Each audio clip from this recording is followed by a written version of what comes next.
Yesterday was the grand opening day of the new high-speed train. From today, I no longer have to worry about taking the bus to get to my workplace anymore. I felt so happy having it. Otherwise, that long, winding road to that damned company, where I work every single day, would keep stealing much of my time. Moreover, the road from my house to the company is 60 kilometers long. Every day I had to wake up earlier than normal people, just because I had to prepare to commute to work. I have lost so much precious time with my children because of this company. We no longer had those mornings eating breakfast together, or evenings telling each other stories before bed. It is truly heartbreaking when I think about those moments that I could have spent with my family. My name is Dyson. I live in a fairly crowded district. I have a wife and 2 children. It was the extremely long road from my house to my company that made the relationship between me and my children more distant. Every day I came home exhausted, wanting only to rest, with no strength left to talk with my kids. In the past, we used to have joyful evenings, talking, laughing, playing together, but now everything had changed. So when I heard the news about the new high-speed train, I was absolutely thrilled. This train would not only help me save precious commuting time, but also opened up hope of being able to spend more moments with my family again. I pictured mornings without hurry, evenings sitting beside my children, helping them with their homework, listening to their little stories. That morning, I woke up with unusual excitement. I quickly prepared myself and left the house. The high-speed station was not far from my home. I only had to walk a short distance to reach it. When I arrived, I saw a crowd of people waiting. Everyone wore the same eager look as me. I stepped onto the train, found a seat by the window and sank into the chair. The train began to move, the wheels humming smoothly on the rails. The scenery outside the window swept by quickly. I felt utterly relaxed, as if all the tension of my old commute had suddenly vanished. I closed my eyes and smiled, imagining what the future would bring, but the joy did not last long. An old man sitting next to me suddenly began talking about strange rules when riding the high-speed train. He said that on this train, there are hidden rules that no one dares to violate. First, I laughed, thinking it was just a joke, but his stern face made me feel uneasy. What rules are those? I asked, half joking, half serious. He looked at me, his eyes deep and unsettling, full of mystery. You will soon know, if you want to stay safe. His words sent a shiver down my spine. I tried to dismiss the negative thoughts from my head, focusing instead on the happiness of saving time on my daily commute. But deep inside me, a sense of unease still lingered, like a dark cloud floating above a clear blue sky. The next morning I went to the station again, with the same excitement as the previous day. The high-speed train helped me save significant time, so I could enjoy breakfast with my family, and even read a few pages of a book before work. Yet the words of that old man from yesterday still haunted my mind. I told myself they were just the jokes of the elderly, but deep inside, I could not brush away the worry. When the train arrived, I boarded and found a seat. This time I decided to sit in another place, away from the window for a change of mood. Beside me sat a young woman deeply absorbed in her book. I greeted her and we began talking. Her name was Len. She also worked far away from home, and had been taking the train for a few days already. During our conversation, I could not resist mentioning the story of the old man from yesterday. Len giggled softly, and said she too had heard those hidden rules. According to her, not everyone knew them. Only regular travelers would gradually realize. I don't think it is something to fear, she said, but if you want, I can tell you some of what I know. I nodded, curious. Len began to explain. 1. Never change your seat while the train is running. She said that switching seats midway could bring bad luck. Some people tried and experienced strange mishaps, from lost belongings to sudden accidents. 2. Do not talk loudly. On the train, everyone keeps quiet or whispers. Lynn said that once she saw a man talking loudly on the phone, and immediately, the train lost power for several minutes. Everyone believed that was punishment for breaking the rule. 3. Do not fall asleep on the train. This was what Lynn emphasized most. She said that one of her friends once fell asleep. When he woke up, he found himself in a completely unfamiliar place, with no recognizable sign anywhere. It took him hours and hours before he could return to somewhere familiar. Hearing all of this, a chill crawled up my spine. Although I could not confirm the truth of such stories, I still felt compelled to be cautious. In the following days, I tried my best to follow the rules Lane told me. I did not change my seat. I kept silent, and I forced myself not to fall asleep. Everything seemed stable. I gradually grew accustomed to this new routine.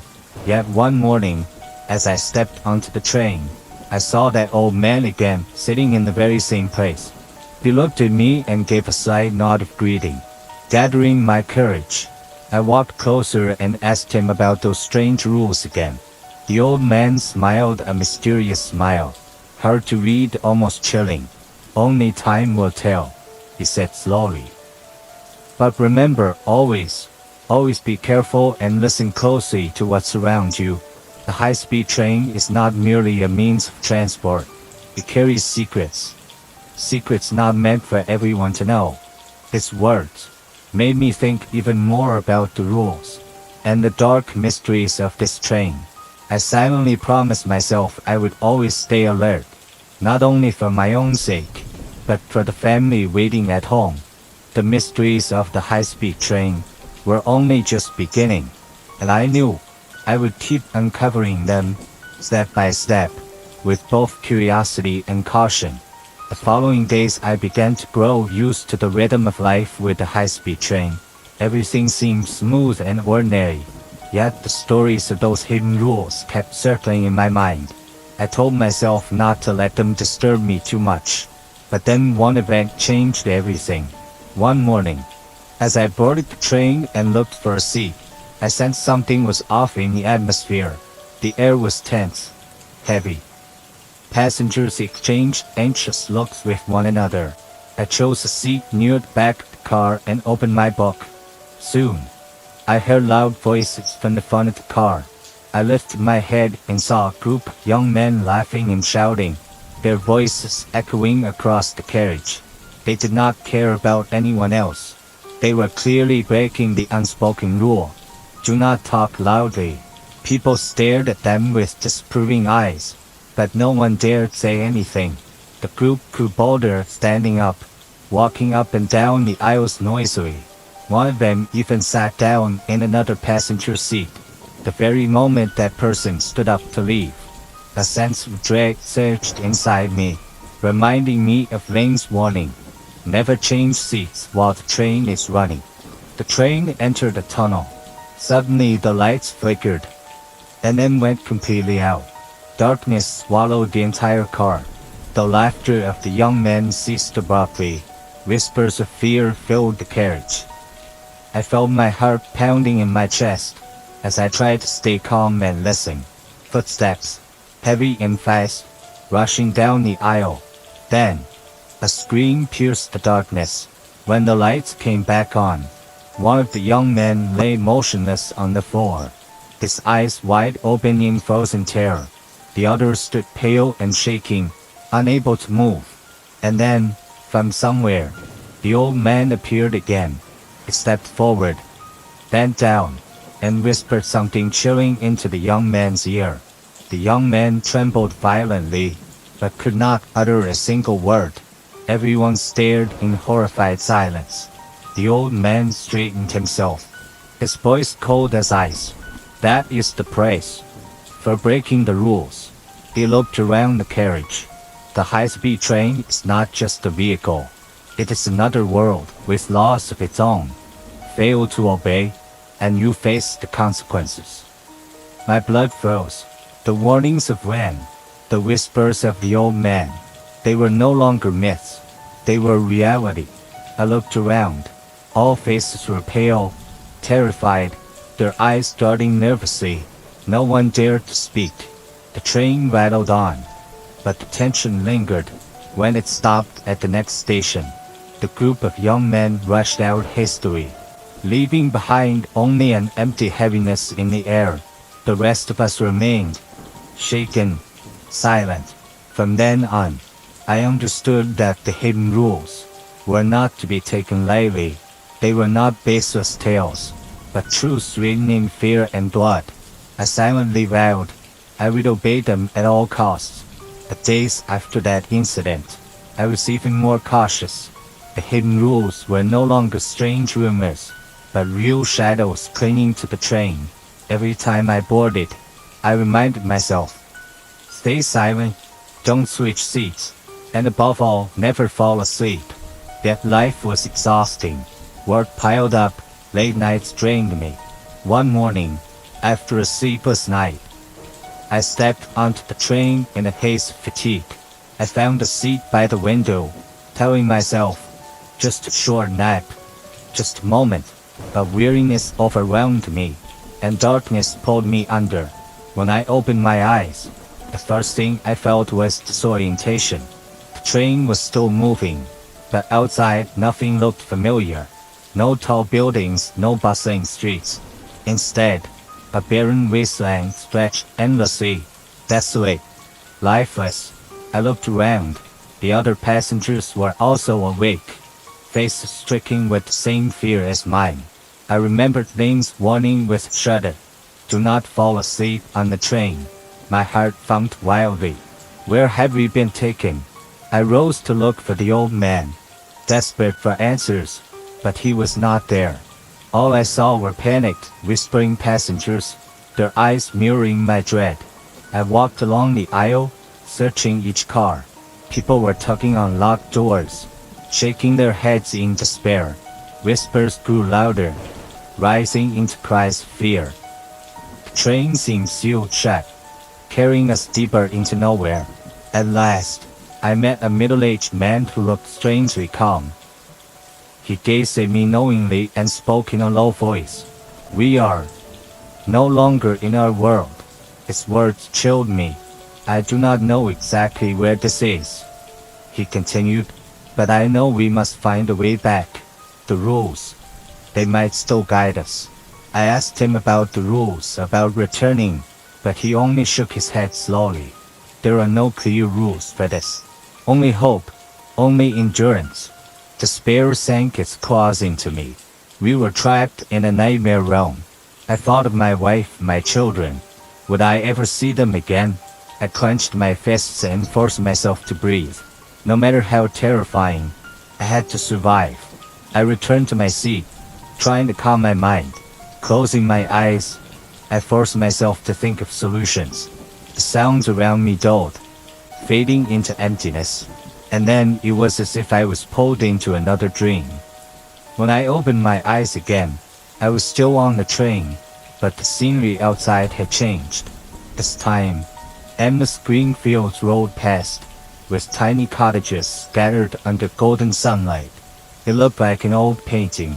I did not know where we were, but deep down I sensed I was moving closer to the truth.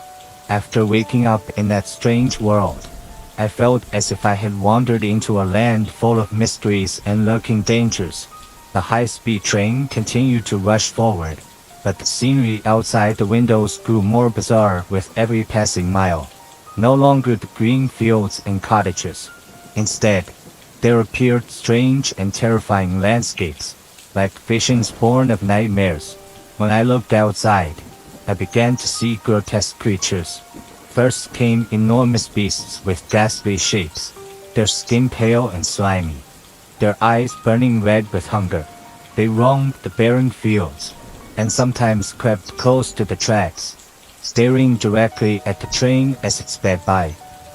Their guttural growls vibrated through the glass, making passengers tremble in their seats. Once, As the train passed through a dense forest, I glimpsed dark shadows gliding between the trees.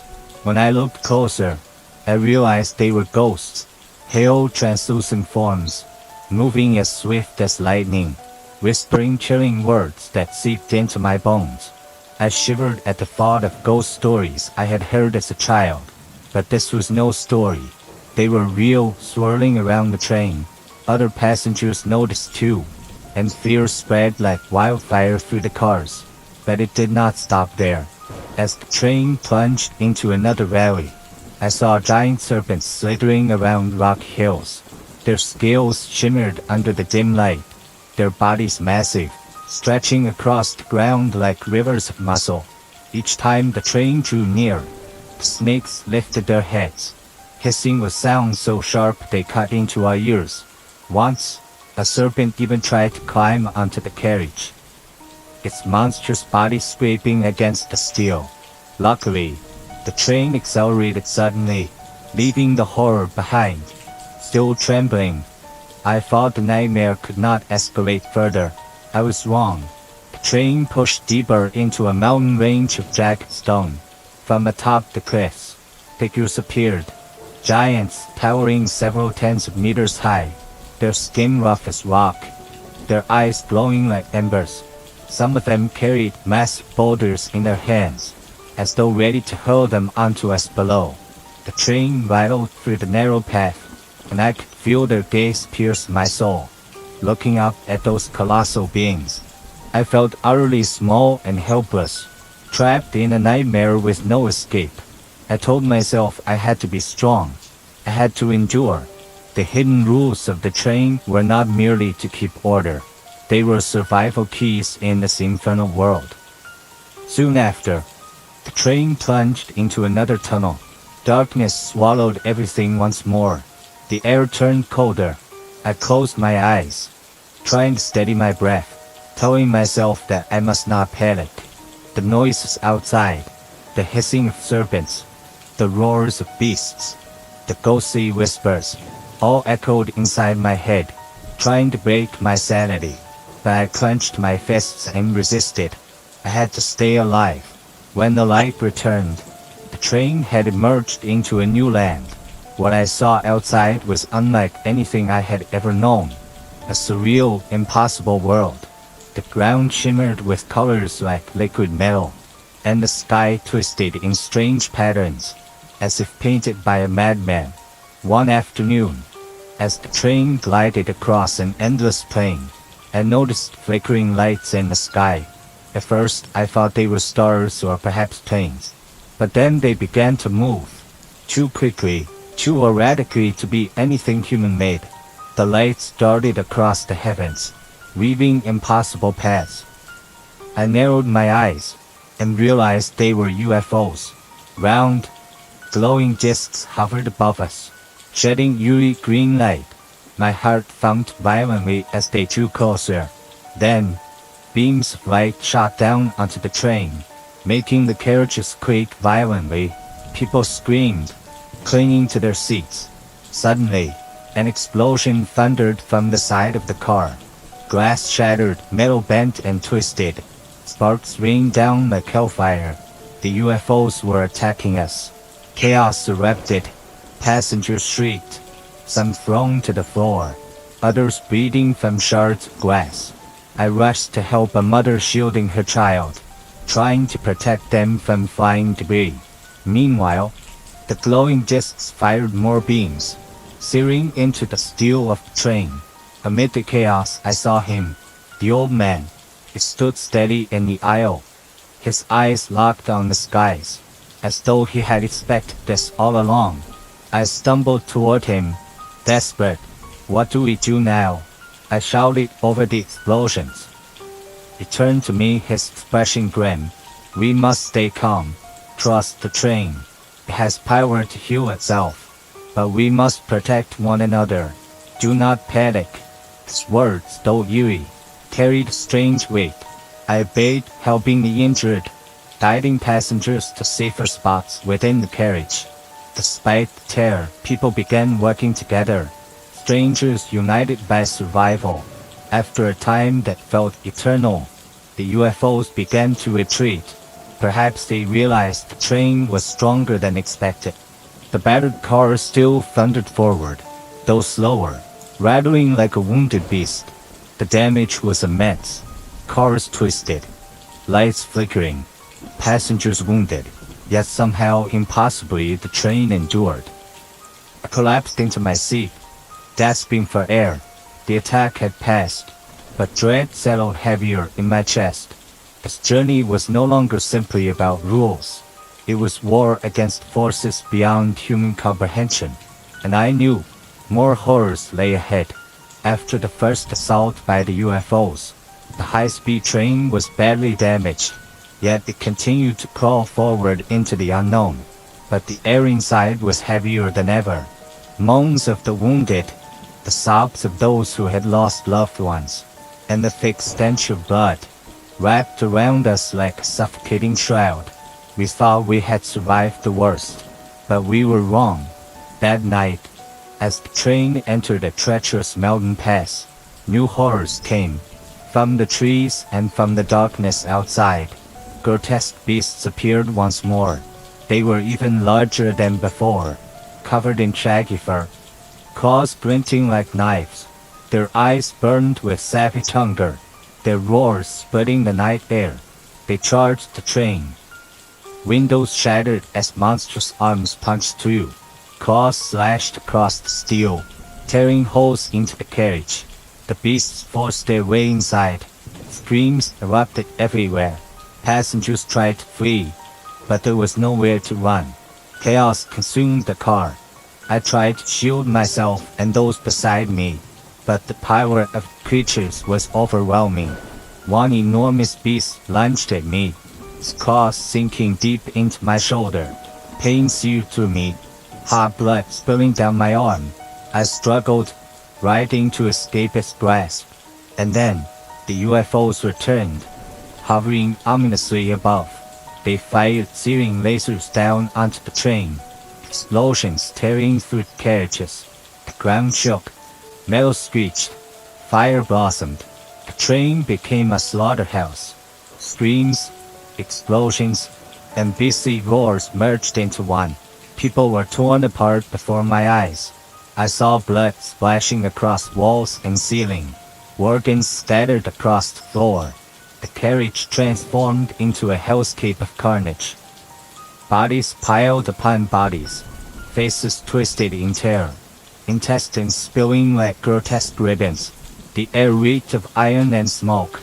Survivors stumbled about like the living dead, eyes empty, lips trembling. One beast slammed me against the wall. I gasped, choking on blood. The world blared, but I refused to surrender. Through the din, I heard a shrill scream, a child's cry. I turned and saw a little girl pinned under collapsed debris, though half conscious, breathing heavily. I forced myself forward, crawling across blood-soaked floors. I pulled at the rubble with my one good arm, dragging the child free. She clung to me, her eyes wide with terror. I held her tight, whispering shaky words of comfort, though I felt no comfort myself. And then, in the midst of this apocalyptic scene, light, a blinding radiance filled the carriage.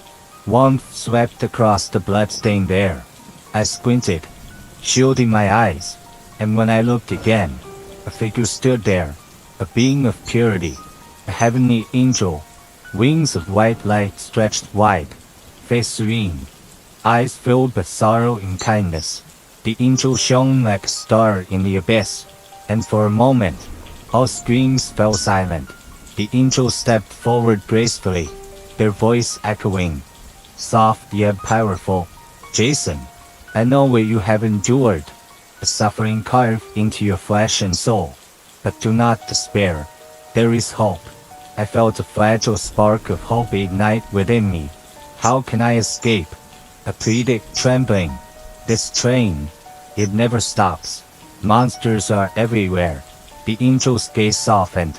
It will not be easy. Your path is dangerous. But if you reach the first carriage, the control room, and stop the train, you will be freed.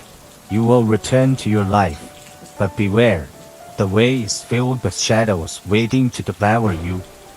I stared into the angel's eyes, knowing I had no other choice. I will do it, I said hoarsely. Tell me what I must do. The angel smiled faintly, their wings shimmering like moonlit silk. Be courageous, endure, protect the weak, and never lose faith. I shall guide you. I shall protect you. And with those words, the angel vanished in a gust of radiant wind, leaving only the lingering warmth of light. Around me survivors stirred. They had seen, they had heard, and in their eyes, I recognized the same spark of hope that now burned within me. The path forward was clear, toward the first carriage, toward salvation. No matter how much blood we must wade through. After the angel vanished, leaving only the lingering glow of divine light, I knew the path was set before me. Around me, survivors rose slowly, eyes hollow yet now flickering with fragile hope. We understood we must reach the first carriage. It was our only chance. I stood, shoulders still beating, but my determination stronger than pain. I looked forward to the ruined cars. The way was long, and danger lurked everywhere. But retreat was impossible. We had to go on. Step by step we moved. I led the group, every sense sharpened.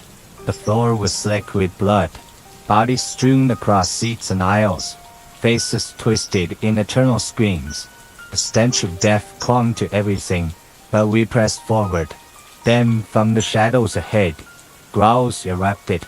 The train shook as colossal beasts surged into view. Their eyes glowed crimson, their fangs dripping with saliva thick as tar. They lunged. The survivors screamed, scattering, but I shouted, "Stay together. Fight." We grabbed wherever we could.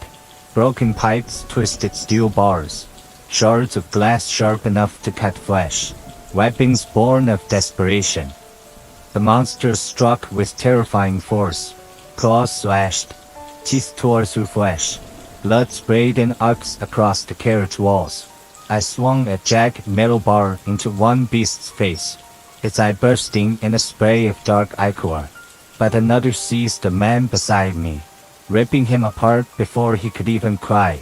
The train became a battlefield drenched in gore. The sounds of roars and human screams merged, forming a hellish symphony. And then light again. The angel appeared. Wings spread wide, shielding us from a beast's crushing blow. Their voice rang like thunder.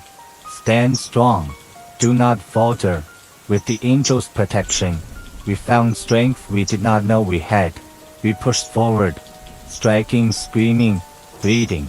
Slowly, the beasts began to fall back, their bodies dissolving into black mist. Panting, drenched in blood not all my own, I urged the group onward. We passed through car after car, each one scarred by battle, until finally the first carriage loomed ahead. But the nightmare was not finished. More creatures spilled forth, desperate to block our way. It was our final test. We clashed again, weapons clanging, claws tearing, the floor quaking with violence. One beast hurled me to the ground, its mouth sending toward my throat, but the angel's wings struck it aside, shattering its skull in radiant light. With a last cry, I rose and led the charge. We cut through the monsters in a frenzy of survival. The angels soared above us, their voice urging, guiding, their light burning away the darkness. At last we reached the door of the control room. I staggered inside, the survivors pressing close behind me. Before me lay the controls of the train, levers, switches, glowing with eerie light. I knew this was it, our one chance to end the nightmare. I stepped forward, placing my trembling hand on the lever. The angel's voice whispered at my side, "Now, Jason, end it." With a desperate cry, I pulled. The train shrieked, metal screaming, the floor trembling as if the world itself would tear apart. The entire carriage shook violently, throwing us to the ground. Time itself seemed to hold its breath. Then silence. The train slowed and finally stopped. We lay sprawled on the bloody floor, panting, sobbing, laughing with relief. The angel appeared once more, their face serene, their smile radiant. "You have done well, Jason," they said softly. "You and these souls are free." Tears blurred my vision as I whispered thanks. For the first time since this nightmare began, I felt hope not just flicker, but blaze. Yet deep within I sensed this was not the end. Something waited beyond the silence. Something darker still. When I pulled the lever and stopped the train, a blinding light erupted throughout the carriage, consumed everything, the blood, the corpses, the survivors' cries, until all faded into radiance. I felt my body grow weightless, the world around me dissolved. Silence pressed down like a heavy shroud, and then whiteness, endless absolute whiteness. I stood in a boundless space, no beginning, no end. Before me, radiant and serene, the angel appeared once more, their wings spread wide, eyes filled with compassion. "You have done well, Jason," the angel said, their voice calm as flowing water. "But your journey is not yet complete. You still have a choice to make." They raised a hand, and before me 2 doors appeared. One door gleamed pure white, its surface glowing softly with gentle light. It radiated peace, eternal and absolute. The other door was dark, pitch black, its surface absorbing all light around it. From within, no sound, no glow, only shadow. The angel spoke again. "One path leads to eternal rest, a realm without pain or fear, where peace is everlasting. The other returns you to reality, to life, with all its hardship, struggle, and sorrow, but also joy, hope, and love." I stood frozen, staring at both doors. The first promised eternal calm, an end to all suffering. The second promised nothing but uncertainty. Yet it was life, the life I knew, where my family, my wife, my children still waited. My heart pounded as I weighed my choice. I thought of my children's laughter, of the mornings I had lost, of the evenings when I could have read them stories. Tears filled my eyes. Finally, I whispered, "I choose life. I choose to return." The angels smiled warmly, their eyes shimmering with approval. "You have chosen well, Jason. Remember always, courage and love will guide your way." At their words, the dark door opened slowly, swallowing me in a whirl of shadow and light. A violent toll seized me. I felt myself spinning through a vortex. My body stretched thin, then crushed small. I gasped, the air torn from my lungs, and then silence again. When I opened my eyes, I was back in the train. I sat comfortably in my seat, as though nothing had ever happened. Around me, passengers chatted, smiling, laughing softly, reading books, sipping coffee. There was no blood, no beasts, no screams. For a long moment I could not breathe. Had it all been a dream? Across from me, my colleague Alan leaned forward and tapped my shoulder. "Jason, you look like you were having a nightmare. You okay?" I forced a weak smile, shaking my head. "Just a dream," I murmured. "Everything's fine." But inside, my head trembled. The pain, the visions, the horrors, they still burned within me. They had been too vivid to dismiss as fantasy.